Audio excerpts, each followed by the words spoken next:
In Game of Thrones, Sansa Stark has a pretty rough relationship history. She's betrothed to Prince Joffrey, and he turns out to be a psycho. Then briefly there's a plan to marry her to a Tyrell, Loras in the show and Willis in the books, but the Lannisters find out the plan and quickly marry Sansa to Tyrion, who is then sentenced to death and flees the country. In the show, Sansa then goes north and marries Ramsay, the worst psycho of all, though in the books she instead goes to the Vale and is promised to a guy called Harry Harding. Harry's kind of a douche, but he is the heir to the Vale. Marrying him could make Sansa very powerful. So will Sansa settle down with this guy? Maybe not. There's some really interesting evidence in the books that Sansa may have one more suitor. Game of Thrones author George Martin has written some prequel stories set 100 years before the main series about the adventures of the characters Dunk and Egg.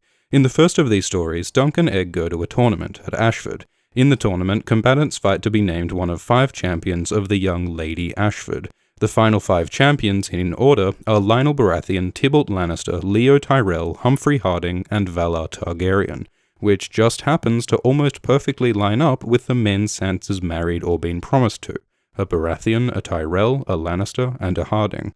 There are complications. The Ashford, Tyrell, and Lannister aren't quite in the right order. Lionel might actually be second, and Joffrey isn't a true Baratheon. He's a Lannister who people think is a Baratheon.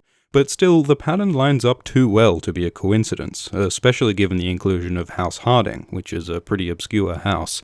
So the point is that the Ashford champions seem to predict Sansa's suitors, and since the 5th champion is Valar Targaryen, it seems that Sansa will marry or be promised to a Targaryen. So who could this be? After Robert's Rebellion, and the deaths of the Mad King and Prince Rhaegar and later Viserys, Daenerys seems to be the last of the Targaryens, and unless Westeros introduces gay marriage, Sansa sadly probably won't hook up with her. But there actually are other living Targaryens. At the end of Season 6, we learn that Jon Snow is the son of Ned Stark's sister Lyanna and Dany's dead brother Rhaegar, meaning that Jon is a Targaryen, so maybe Sansa will marry him. This could make sense politically. As the son of Prince Rhaegar, Jon could make a claim on the Iron Throne as King of Westeros, and marriage to Sansa could win him the support of the North. In the show, Jon already rules the North, but he's in a weird tension with Sansa created by Littlefinger. Maybe marriage could settle that conflict. So in both books and show, the politics probably could work. The tricky question is how this would work on a personal level.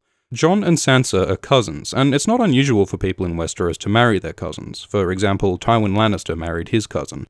But Jon and Sansa grew up believing they were siblings, or half-siblings, because Jon was believed Ned's bastard.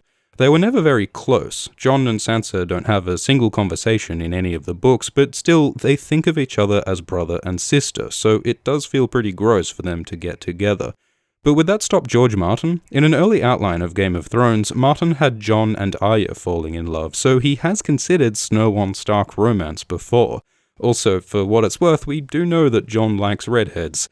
So it could go either way. Maybe Sansa will marry Jon, but there is another possibility, because Jon isn't Rhaegar Targaryen's only son. With his wife Elia, Rhaegar had a daughter called Rhaenys and a son called Aegon. We're told that these kids were killed by Gregor Clegane in Robert's Rebellion, but in the books, Varys claims to have saved Aegon and to have secretly raised him to be a perfect king, and in Book 5, Aegon begins an invasion of Westeros. Popular theories suggest that this Aegon is a fake, no true Targaryen at all. Check out the Varys video for details. But Aegon could probably still fit this Ashford pattern because, well, Joffrey isn't a true Baratheon, but he still seems to fit. So could Aegon be the Targaryen Sansa marries? Again, the politics could work. To take over Westeros, Aegon needs allies, and Sansa's the key to the north. This could possibly also work romantically. Sansa and Aegon are both young, pretty, and basically decent people, so it's easy enough to imagine them falling in love. It could also fit nicely with the prophecy of a younger and more beautiful queen coming to cast down Cersei Lannister. Sansa could be that queen. So there are points on both sides. Maybe Sansa will marry her cousin Jon Targaryen, or maybe she'll marry Aegon Targaryen. Or maybe this pattern means nothing and she'll marry someone else, or no one at all. It's too early to know for sure, but after Sansa's history of evil exes, you can only hope she'll end up with someone she likes. Thanks for watching. If you want to know more about Jon's parents or about Varys and Aegon, check out the video links in the description. Also, if you haven't read Dunk and Egg, the Game of Thrones prequel stories, you might like to check them out. They're much shorter and lighter than the main Thrones series, and they're well worth a read if you're a fan. There's an Amazon link to buy them below, which supports this channel at no extra cost to you. Thanks also to the patrons supporting this channel on Patreon, including Mark Nelson, Matthew Locapelli, Jeffrey Shull, Jessica Aldrich, Reed McElfresh, Oriku Saki, Samantha K. Enriquez, Ali and Bill Quinn, VC Gillyhoon, Raculot, Wurup, and Wheatman. Cheers.